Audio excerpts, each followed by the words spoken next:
waa qaybtii labaad ee barnaamijka taxanaha afmeer iyo sheekadii dilaagii sportiska ahaa Faysal Guches ee barnaamijkii hore aan ku soo qaadanay qaybo ka mid ah sheekadiisa oo aanu ku soo gunaanadnay taariikhdiisii xagjarnimo iyo habkii argagixisadu ay dadka u dhagri jireen. qaybtan labaad waxa aan ku bilaabi doonaa waxa kaloo ku dartaa Bashiir Cabdigaras, waxa ku dartaa Yaasiin Cabdibarre, waxa ku dartaa oo kale Muuse Aadan oo gacanta saddexaad anigu aan lahaa. waa 15 qof oo bulshada magaalada Gaalkacyo u lahaa qiimo. waa qaar ka mid ah haldoorkii magaalada, waa indhihii iyo aqligii magaalada kuwa uu u dilay sida arxandarrada. caadiyan amniyaadka argagixisada al-shabaab ee madax jabinta qaabilsan looma sheego qofka ay dilayaan magaciisa iyo abtirsigiisa, maadaama ay suurtagal tahay in dilaaga haddii loo sheego qofka uu dilayo magaciisa ka hor howlgalka inuu isbedelo. balse dilaaga sportiska Faysal Guches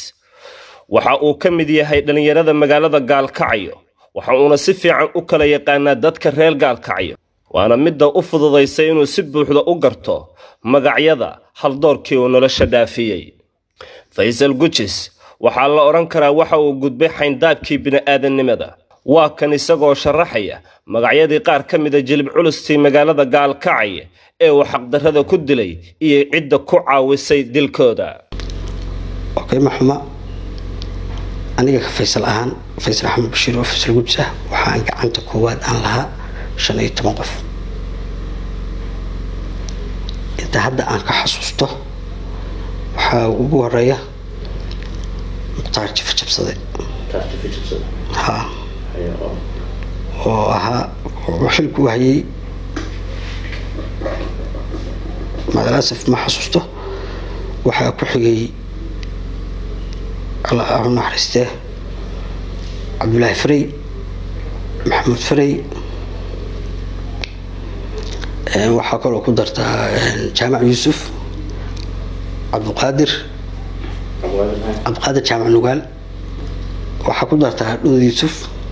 waxa kaloo ku dartaa Bashiir Cabdigaras, waxa ku dartaa Yaasiin Cabdibarre, waxa ku dartaa oo kale Muuse Aadan oo gacanta saddexaad anigu aan lahaa. wuxuu ahaa gudoomiyihii Land Hormar oo aan ku dilnay santarka. Roobla Awle Cirfe iyo Xasan Weyne, labada kale macalaasaf ma xasuusto, laakiin eeriyadooda waxay kala ahaayeen nin aan ku dilay xaafadda Israac wadada Caasha Gelle. qofka kaloo ii dhiman waxa weeye Cabdiqaadir oo u shaqayn jiray hay'adda DRC oo aan ku dilay Alxarame gadaasheed. howlgallada waxa inta badan ila fulin jiray Sahal iyo Salmaan. howlgallada waxa gacanta koowaad baan lahaa. inna lillahi wa inna ilayhi raaji'uun. argagixisadu waxay cadow ku tahay diinta Islaamka, waxay bulshada kala dagaalamaysaa aqliga iyo aqoonta intaba. waxaana tusaale kuugu filan sida ay u bartilmaameysanayaan dadkii indhaha u ahaa bulshada. waxa ay doonayaan in ummadda Soomaaliyeed lagu soo reebo inta garaadka iyo garashada ka aradan. Faysal Guches dilaagii sportiska ahaa waxa uu barnaamijka afmeer sharaxaad ka siiyay qaybo ka mid ah dadkii uu dilay iyo sida dilalkooda loo soo qorsheeyay. inta qof ee dhagrahaasi foosha xun kala qayb qaadatay. waxaa kale oo kaamirada barnaamijka afmeer uu geeyay qaar ka mid ah goobihii dilalka uu ka fuliyay. waa kan isagoo sharaxaya sidii ay u fuliyeen dhagartii Allah u naxariiste ex-korneyl Labadoon Cabdullaahi Faray iyo askari ilaalo u ahaa oo qaraabo dhow ahaayeen. marxuumiintaasi oo Faysal iyo saaxiibkii Sahal ay gacantooda ku dileen xilli ay ka soo baxeen masjidka Taqwa ee xaafadda Israac 30 Julaay 2012.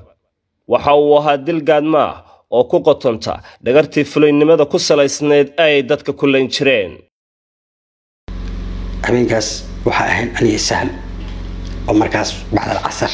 amarka uu siiyay Maxamed Axmed Cali Cawk in la soo dilo ninkaas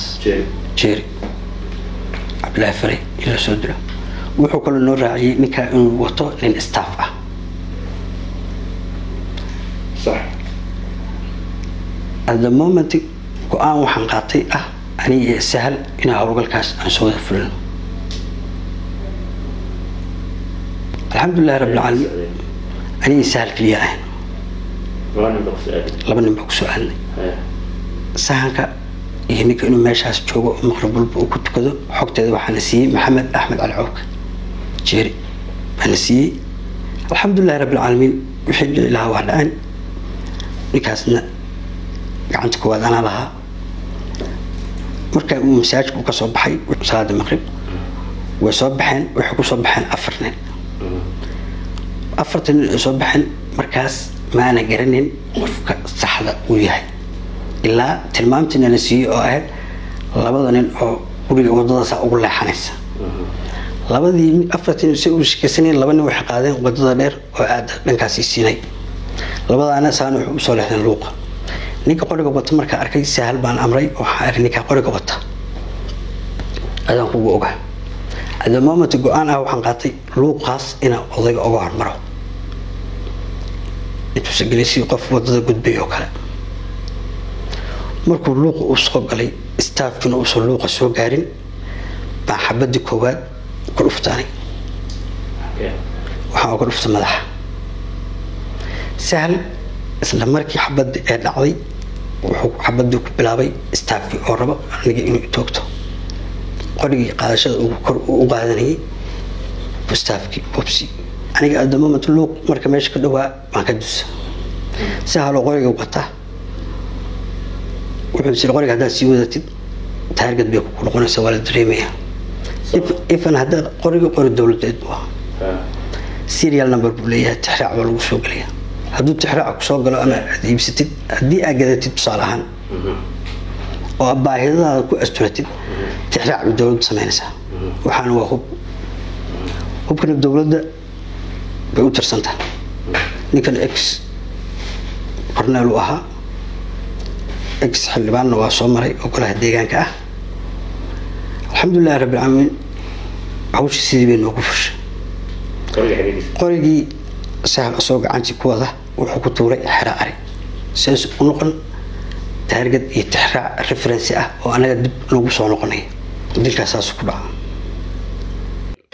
beydka ilaahay oo ummadda muslimiinta cibaado iyo gudasho waajibaadka rabbi ay u soo aadaan ayaa halka koowaad ay dadka ku gaadaan taas oo ay gagixisadu uga gol leedahay in dadku cabsi ay uga go'aan masaajidada rabbi dilalka uu sida qotada dheer uga warramayo qaabkii loo fuliyay cidda isaga la fulisay waxaa ka mid ah dilkii Allah u naxariistay xildhibaan Siciid Xuseen Nuur oo loo garan og yahay Siciid Lugool oo ka mid ahaa mudanayaashii hore ee baarlamaanka Puntland iyo askari ilaalo u ahaa kuwaasoo salaadii maqrib kadib lagu dilay masjidka Abu Hurayra 8 bishii May 2015 bal haynoo sharaxo sida ay u fuliyeen dhagartii x Allah u naxariistay xildhibaan Siciid Lugool iyo askarigii ilaalada u ahaa galab maqrib ahayd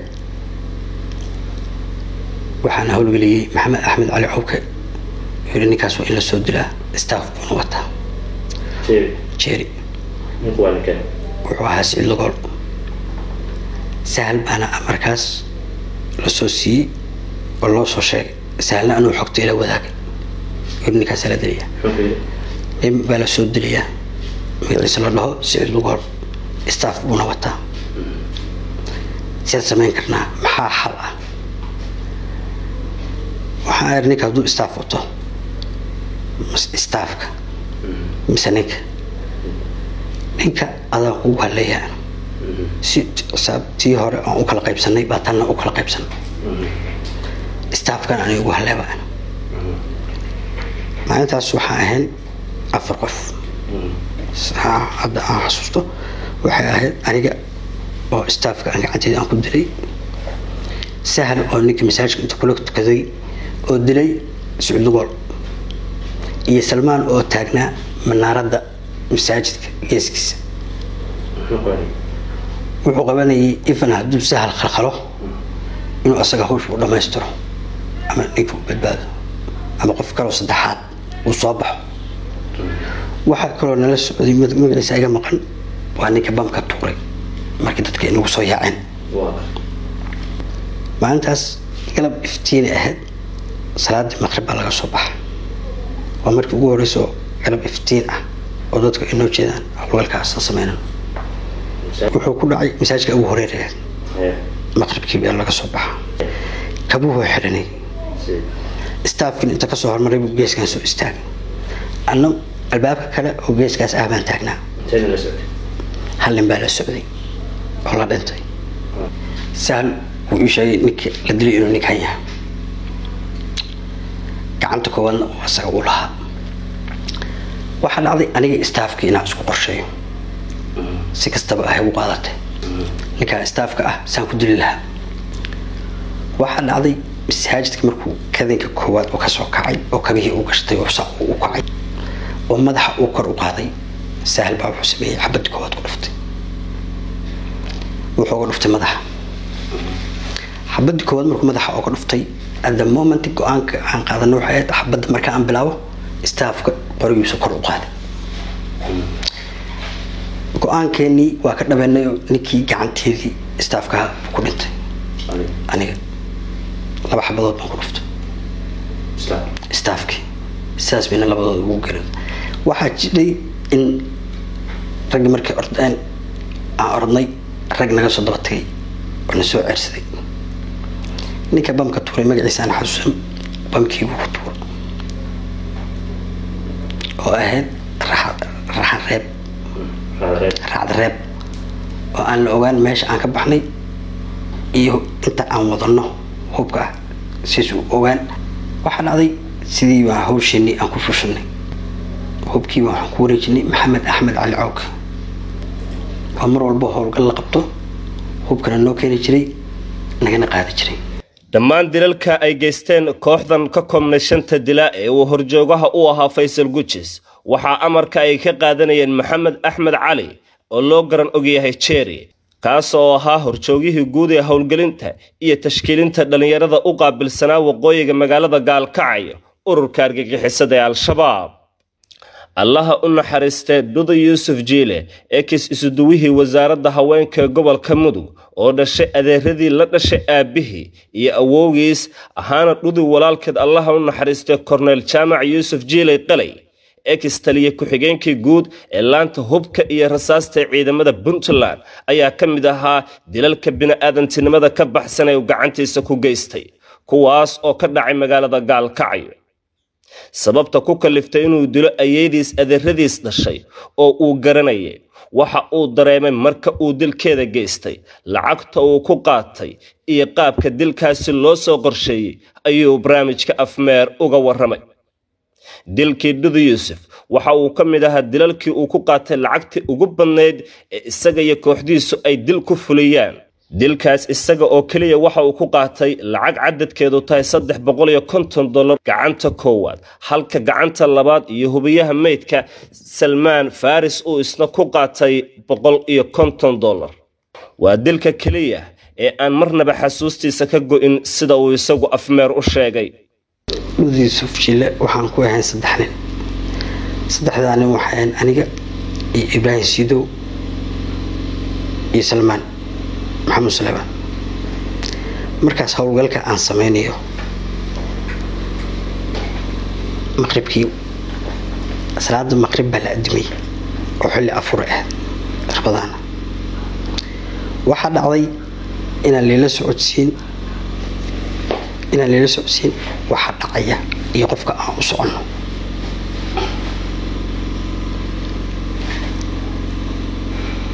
maqrib عصركي مركز تكوني حقتي للنسوسي توصل مصباح كوي تبكي أفتح سجال دقيقة هو شو لو سعودنا وحاد إلا فليو مع ماس إلا دلو Duda Yuusuf وأمير كان يقول أمري إلا دلو قبل ناس أمر وبحي بان الفلي دلكاس وحا أهين صدحنين محمد أحمد علي عوك والله يقان الشيري كبحشي waxaa dhacday waxa ahayn 3 qof waxaa dhacday Ibrahim Sido inuu meesha goobjoog ku ahaa Salmaanna uu goobjoog ahaa ana ninkii gacanta lahaa aan ahaa qofka la socdayna ay ahayd Duda Yuusuf Jiile oo caa'ila ahaan ani ii xigtay waaridna iyaha maxay ku wahay ayay iyaha aabbahay wuxuu ahayd eedo ilmaha ayada ay dhashay iyo aabbahay ilma adeer wey laba walaala kala dhalay iyo qayb dhashay ciyaalka iyada way dhashay iyo aabbaha aday waa ilma adeer waa ilma adeer laba walaala kala dhalay Bashiir على جيل يا عبد علي جيل هي صدق المسج خلوا كلا هاي شغله وحنا كلا لهن أنا قاعد عند فلون وياه إنه سلمان فليه عند كوبات إبراهيم سيدنا وعاء من الحبابي قذف بعد عي وبوسك إبراهيم سيدو وحب حي سلمان وماشي وسيجوي وقب جوجها وهو بيني قفكي يوسف إن دمتي إن النوشة وحكول علي waxaan ka imid aniga dhanka gobolka baan ka imid Salmaan wuxuu ka imid gurigeeda gadaasheeda dhanka qorax u dhac wuxuu ku yaala gobolka gadaashiisa Garsoor Ibraahim Siidona wuxuu taagnaa luuq xagaas ka soo baxa anna dhabarkeedan ka imid assalaamu calaykum baari wa calaykum salaam tiideysay anoona sii fiirin baan la xabadood ku dhuftay وجهي وأنا تلكي إلهي هذا أنا مسكح هذا أنا كقول لوق يقول ريا ما كبح وهذا نست إبراهيم سيدو بوس وتجنا بكل وري سلمان اسكتيني وضد مري الله ناك بلد ماشي لسوسة سيدي بين هوش كفش لا لا في التدريس قبل يجي السلف وأي أوطى أوكا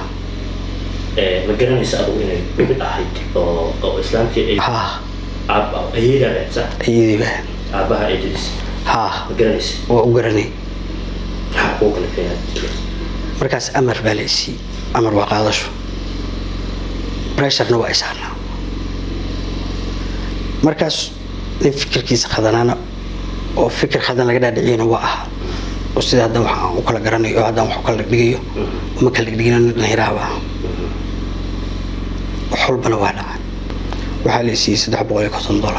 قعدت $100 قعدت الوان حقوقات قعدنا بعد ما شرد حبة ذكر بورد يا حبة ذكر في سلمان صح حقوقات إسلام أصلا حقوقاتي بقولي $100 iyo $100 oo ah hubintii waa taariikh madow oo qarnigan lagu arkay falalka arxan darrada ah ee argagixisada al-shabaab ka geystaan geyga Soomaalida gaar ahaan gobolka Mudug kuwaas oo muujinaya in argagixisada al-shabaab aysan aqoon ehelnimo iyo xigaal toonna dila Faysal Gujis manaxihii qaybta ka ahaa kuwii gumaaday dadkii aqliga u ahaa bulshada magaalada Gaalkacyo waxa uu afmeer geeyay qaar kamida goobihii uu dilalka ka geystay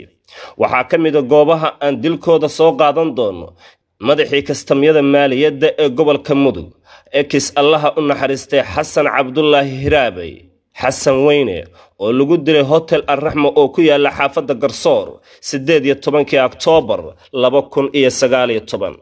waxaa kaloo aan soo qaadan doonaa goobtii lagu dilay ekis Allaha u naxariistay Cornel Jaamac Yuusuf Jiilay Qalay oo ahaa awowgiis oo abti koowaad u ahaa adeeradiis bahda afmeer waxay idinka raali gelinayaan muuqaalada goobaha oo dhaqdhaqaaq sameynaya sabab la xiriira kaamirada oo gacan lagu hayo balse ay muhiim noo tahay inaanu idin la wadaagno xogta muuqaalada goobaha soo soco albaabkaas ka soo gashay ninkuna xaqaana u soo jeeda gadaal waxa iga su'aala ninku wuxuu ahaa Xasan Weyne Soomaa ninkii haystay kastamka maaliyadda degmada Gaalkacyo albaabkaas ka soo gashay oo iribanaanka dabadeed basolada laba xabba ku dhufat albaabkaas ka soo gashay markii hal kaamira xabada raacsat dabadeed isagu xagee tagnaa halkaas u sii jeeday tarmuus shaah xagee ka baxda marka ganjeelka kadibna luuqaasan kasii baxay jeeriyo meesha taagnaa jeeriyo basaladu dhibtay oo kula socday marka horena halkan waxa lagu dilay jaamac Yuusuf Jijiile dadan waa garsoor wadada guureeye guure hotel guure haye dukaanka gudihiisa mi ku jiray banaankiisa dukaankan gudihiisa ayuu ku jiray sahal baa wuxuu ku yiri kookayga marka gudaha magaciisa laga sheegay gudaha magaciisa laga sheegay jaamacu okay adoo xagee taagneed haye basaladuna waa ku raacsanay waaye xagee kaga ruftay xabada wajiga kaga ruftay dabadeed yaa jooga dukaanka luuqaasaad ka baxday okay luuqaasaad ka baxday dabadeed sahal wadadaas ku laabtay waa jaamac Yuusuf Jijiile waa xaafadda garsoor wadada hotel guure amniyaadka argagixisada al-shabaab u qaabilsan dilalka madax jabinta waxa qaanuunkooda dhagarta ka mid ah in aan la caadaysan wadashada hubka gaar ahaan bastooladaha waxa hubka ay dilka bulshada ku fulinayaan lagu siiyaa goobta uu markaas dilka ka geysanayaan kadib markii ay soo dhamaato xogta sahanka iyo wiidada ee dhagarta dilka kadib markii ay dilka geystaan waxa laga qaadaa hubka goob aan ka fogeyn halkii dilka uu ka dhacay maxay tahay sababtu kooxda uu horjoogaha u ahaa Faysal Gujis ee ka koobnay 5 qof waxa kaydiyaha hubka u ahaa Idris Maxamed Afyare oo isagu qudhiisu dilal arxan darra ka geystay magaalada Gaalkacyo isla markaana dukaan la ahaa waxaana ka soo qaadi jiray jeeri oo dhammaan jarimooyinkii ka dhacay waqooyiga magaalada Gaalkacyo furo u ahaa wuxuu yiri hadii hubka lagu arko reference baan noqonaysa ama wada tixraac lagu helayo sidee ku noqonaysaa inuu dad baan dilay oo gacan ku dhiglayaan dad leeyahay sidee hubka leeyahay ka qaadi karaa waa ko مدة الوعد سداك القاعية قفوا بطلع وشكين كلام ما الموضوع ضايع محمى وحنقف كان قف دائر تأه أردنا يرى تأه مسا قف وين هو بقوة وذكره قبل كانوا لما حدود بكرة لها بس ده هاد النبض وطاي أو لسكون حق له برشة سكون حقش ما هين واحد شرتي وجاس حدود أصلا لما قلت شرين أيضا لما سو قلت شرين okay maadaama dhalinyaro aan nahay hubna lagu ku arko qof ugu horeyso aashku weydiinay waa waaridka yaa hubku wadataa maxaas u soo qaadatay okay midda labaad qofka aad meherada wada fariistaan ama nin askari ah markuu ku arko oo dhalinyaro ah oo waliba teenage oo da'da 18 ku jira ama da'da 16 ama da'da bistoolad wata suspect baa galay okay saasa marka wax ku noqonaysa reference la helay si reference-ga aan loo helin waxa loogu talagalay in la ogaan oo in noqoto hawsha unknown target oo ah waxa aan la aqoonsanayn suspect-igu koowaad xakaas ku dhalanaya si marka reference aan loo helin hubkana laga xareyn jiray okay hal xareeyo howlgalka labaad markii la aadayo baadana noola keeni jiray oo noo keeni jiray Maxamed Ahmed Ali Cawk waxaana loo dhiibi jiray Idris Maxamed Afyare shirkadeeda 2008 xilligii dilalka madax jabinta ay ka bilowdeen magaalada Gaalkacyo ilaa 2012 waxa dilka gacanta koowaad ay kooxda argagixisada ku qaadan jireen 8 milyan oo shilin Soomaaliya oo hadda u dhiganta wax ka yar $250 laga soo bilaabo 2013 ilaa hadda oo ah 2021 waxa dilalka gacanta koowaad ay ku qaadan jireen ugu badnaan $350 halka ninka isku qabanaya shaqooyinka hubiyaha meydka iyo sahanka iyo wiidada uu qaadanayo lacag aan ka badnayn inta u dhaxaysa $100 ilaa $150 sidoo kale waxa ka mamnuuca argagixisada al-shabaab in lacagta dilalka lagu qaadanayo la iskugu shubo adeegyada shirkadaha isgaarsiinta sabab la xiriira in aan la helin wax tixraac maaliyadeed ah waa kan mar kale horjooga Gujis oo arintaasi sharaxay ahaan wahlo oo team leader-ka ah shakhsi ahaanteeda markaan gacanta koowaad leeyahay waxaana la siin jiray waqtigaas lacag 8 milyan ah waa 2010 2012 2009 intaas 8 milyan marka waa gacanta koowaad laakiin kuwa kale waxa la siiyo xilligaas wixii ka dambeeyay dollarka waxa ahayd $300 على gacan koowaad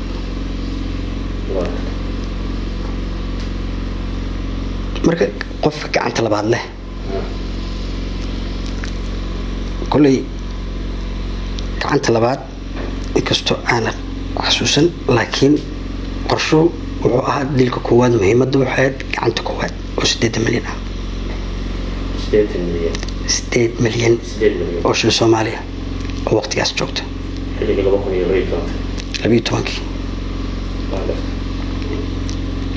qofku markuu gacanta labaad leeyahay waxay ahayd 3 milyan iyo bar 4 milyan 2 milyan gacanta labaad 2013 wixii ka dambeeyay maxaad wax ku qaadanaysay 2013 waxa la qaadanayay lacag $300 oo cadaan ah sababta hadii sahal lagu shubo nin dhalinyarana aad tahay tixraac baa ku soo galay isagoo amiirka uu sheegay oo yiri wax sahal oo ku shuban kartaan ma jiraan markaan weydiiyo sababta kale lafta maxay tahay amar qaata tahay buu jawaab wixii lagu faro yeel wax su'aal ah haygu soo celin sidii bayna hawshu inagu socotay aan ku wadan gacanta labaad $150 hubiyaha meedka waa $100 shabakadana kuwa kale ma og waxa la siiyo dalilka staafka wata markuu qofku staafku u yahay gacanta koowaad baa lagu xisaabinaya oo ninka wuxuu qaato baa la qaadanaysaa ilaan adamo ma hal mar baa wuxuu wada sameeyeen hadduu kali yahay oo tusaalahan aniga aan gacanta aan leeyahay waxaan qaadanayaa $300 markaas in daayarna waa taqana lacagna la tusay fikir qaldan laga dhaadhiciyay wax walbana waa laga sameeysan karaa okay wax walba dhaca fikirka qaldan laga dhaadhiciyay baa sababteeda lahayd toddobadii habeenimo dabayaaqadii sanadkii 2020 ayaa ciidamada booliska magaalada Gaalkacyo ku guuleysteen inay gacanta ku soo dhigaan xilli horjooga Faysal Gujis uu joogay gurigiisa maxaa sabab u ah in min loo qabto isaga iyo kooxdiisa waxa uu arintaas u sababeeyay tixraac baaritaan iyo dabagal waqti dheer qaato ilaamaha amniga booliska gobolka Mudug ay ku soo qabteen shabakad ka koobneyd 6 dhalinyaro ah oo iyagu dilalka bilaabay 2017 sida ay sheegeen qaar ka mid ah saraakiisha nabad sugidda hay'adda BC ee Puntland shabakadaas yaryarka u badan ayaa iyagu ka hoos farcamay shabakada Gujis uu horjoogaha u ahaa ee dilalka soo bilaabay 2008 balse markii dambe kaydka nasashada la geliyay waa kan Gujis oo arintaasi sharax okay shaqadaas waxay ku bilaabatay waxa la qabtay team yaryar oo la abuuray baa la horqabtay uu jeeray asaasay maadaama anigu aan cuslaanay dad waaweyn aan noqonay team yaryar oo asaasay teamku asaasay waxa kamid ahaa barxad waxa kamid ahaa kulu oo cadqani loo yaqaano abajonga liban jareer iyo Cabdiraxmaan Siigest iyo Munir teamkaas ahay teamka markii la qabtay jeeri waxa galay walaac oo ah tixraac ama la helaa maadaama ciyaalka la qabtay jeeri waxa galay shay cabsi iyo walbahaar anoo tiidla dhaka faarsan oo guriga aan joogo ciidanka yimaadeen aan guriga joogo sidii baan lagu soo qabtay waxay ahayd 7 saac oo habeenimo 7 saac oo habeenimo baa guriga ku yimid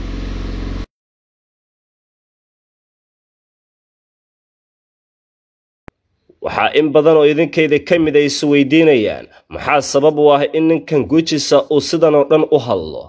maxaa uu uga soo dhex muuqday barnaamijka Afmeer isaga oo qiraal ka ah 15 dil oo ah dhammaan dad qiimo u lahaa bulshada magaalada Gaalkacyo maxaa ka jira in cinqaab loo geystay ama lagu dhajiyay koronto bal Faysal Gujis dilaagii sportiska ah arintaasi hayno ka waramo waxay ugu sababay laba waxyaalood laba ku qaraxay may jidin miyaa lagu geystay koronto miyaa lagu dhajiyay may hay wax lagu dhajiyay malaha kan inta khaladka laga aaminsiiyay iyo sida ila dhaqmeen farqi weyn baa u dhaxeeya idinka ilaahay daacad ma ah oo cadaalad ma falaan waa nimankii ii sameeyey caqliyan maskaxiyan diiniyan maadiyan inay ii fahansiyaan inaan ahay nin khaldanaa oo madhab khaldan laga dhadhacsiiyey ayagoo dadaalkaas iyo juhdigaas u maraya maadaama aan nin gobolka u dhashay aan ahay khaladkana uu qofka uu ka dhaco haddana la ii fahansiiyo inay ahaayeen wax aan sameynay waxyaalo khaldan ayagoona koronto lagu dhajin la ijartilin wax xanuuna la gaarsiinin oo maskaxiyan psychology ahaan fikirka khaldanaa marba marka ka dambeysa laga tirtiray taasaana igu dhiirigelisay in aan dambigay ka qabto dowladana waa u mahadinayaa boqolkiiba boqol shaqada ay hayaan haddaan ogaan lahaa mar hore waxaan ka mid noqon lahaa ciidamada qalabka sida dowladda Puntland waxa uu ka qoomameynayaa imika oo aad daawanaysaan jariimadii foosha xumeyd ee uu ka geystay magaalada Gaalkacyo waxaana tani ay hoga tusaaleyn u tahay qof walba ay maankiisa ku jirto in uu ka qayb noqdo ururada argagixisada kii iska indha tira fariintana waxaa dhici doonta in maalin uu marti ku noqdo barnaamijyada midkan oo kala ah ugu dambeyn Faysal Gujis dilaagii sportiska ahaa mid ka mid ah dilaayaasha ugu naxariista darna argagixisada al-shabaab waxa uu cafis weydiisanayaa dhammaan eheladii marxuumiintii uu dilkooda ka qayb qaatay kuwii uu caawiyaha ka ahaa iyo kuwii gacantiisa ku dilay qaraabadiisa iyo dawladda Puntland dadka aan dilay ehelooda iyo qaraabada ma muddo horta in la cafiyo laakiin waxaan ka codsanayaa eheladii iyo qaraabadii ay marxuumiintaas ka dhinteen oo ilaahay gacantiisa ku sababo fikir khaldan lagu shubay ee ku dhaceen wax walba biqadratilaahi dhaceen inay cafiyaan 22 Abriil ee sanadkan 2021 ayaa dilaagii sportiska ahaa Faysal Gujis iyo shabakadiisa la horgeeyay maxkamadda ciidamada qalabka sida ee gobolada Mudug iyo Cayn ee Puntland ee fadhigeeda magaalada Gaalkacyo waa kan dhamme garsoore Cabdiwali Maxamed Maxamuud oo kamid ah garsooreyaasha maxkamadda ciidamada qalabka sida ee gobolada Mudug iyo Cayn oo ku dhawaaqaya xukunka shabakada horjoogaha u ahaa Faysal Ahmed Bashir Faysal Gujis بسم الله الرحمن الرحيم حكم محكمة ما أنت تاريخ تاي كوي لباتن كي بيشي أفراد لبكم كوي لباتن كا وحا فريستي محكمة الدرجة كواد إذا ماذا قلبك السيدة مدوقي عين وفرق دولين هي وحين أفريستي كيس كي قل دعوات كي قل عقبات كا ها اللي هيستي سنياشة كلا كو فيصل أحمد بشير Gujis أنا مكو شيخ صوفي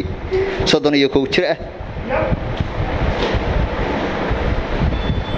صدني يكوتشره كل شيء دقمة Gaalkacyo شغلة فريام سهل عبد الله محمد شامع عبد الرحمن أنا بوستيوم محمد وهلية صدني لبتشره كل شيء لأن مدو دقن Gaalkacyo شغلة دروة إدريس محمد أفيري أنا الذهب محمد إبراهيم شين لواتن شره كل شيء مقدشة ودقن Gaalkacyo شغلة دكان لي سلمان محمود سليمان عبد القادر الفارسي أنا سكري آدم حسن لحي لواتن شره كل شيء بيدو دقن Gaalkacyo شغلة فورنا روتي jaamac muriidi xuseen maxamed ina batuulo axmed maxamed 20 jira ku dhashay buulo mareer degan gaalkacyo shaqada bajaajle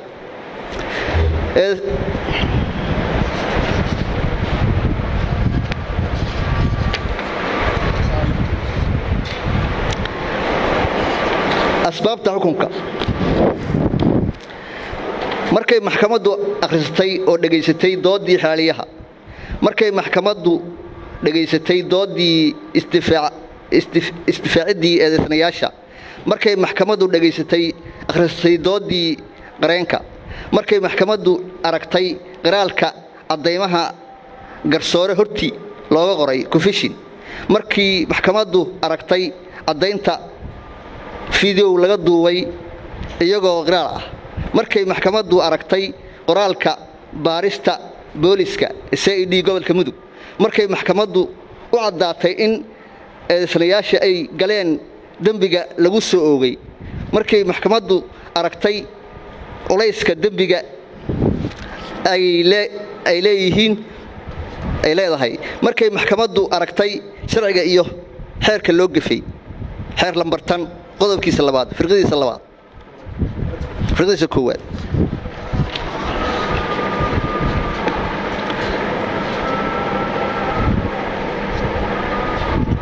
shawr maxkamadeed kadib waxay maxkamaddu ciidamada qalabka sida dambiyada culus Mudug iyo Cayn ku xukuntay eedeysanayaasha kala ah Faysal Axmed Bashiir Gujis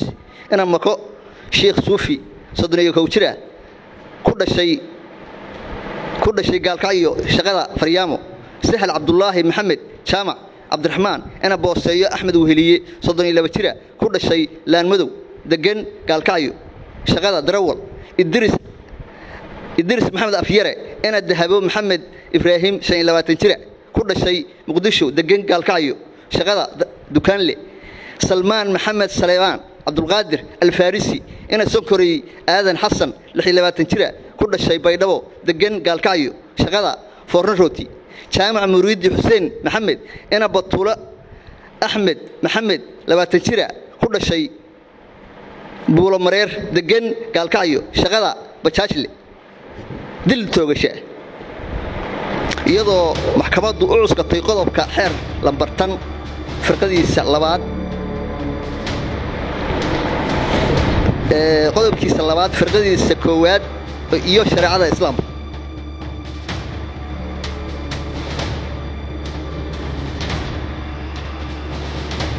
waxaan xasuustaa afar dil xasuustaa qofka ugu horeey waa aan geysanasin wuxuu ahaa Kamaaldiin dhabarkeeda meesha faarada nin yiraahdo isagana Xasan Yare dilka labaad aan geysanasin wuxuu ahaa waa Maxamuud Cismaan oo lagu dilay masaajid Tooba intuu dhexeysay gurigiisa تضوق فكمده هذا حسستو تضوق قيمنا وقرنا قيمنا حوق هذا مقعيودي هذا كره كاين مقعيودي يوحي يوحي أنكر كاين سبب الوحدة الشيء وقرن كبيسة سببت أنا أقول شيء ومركور وقول دريو نك إلى عليها فقف كمقعيسة يلو شيء ذيك هذا أقول شيء دور غفو ونقرأ ونقرأ دور واركا ونقرأ ما هذه الله لكن waxaa loo sheegay qofka markaas howlgal kale oo mugideeya ah baa loo sheegaya hal leeyahay oo meeshta ka qofka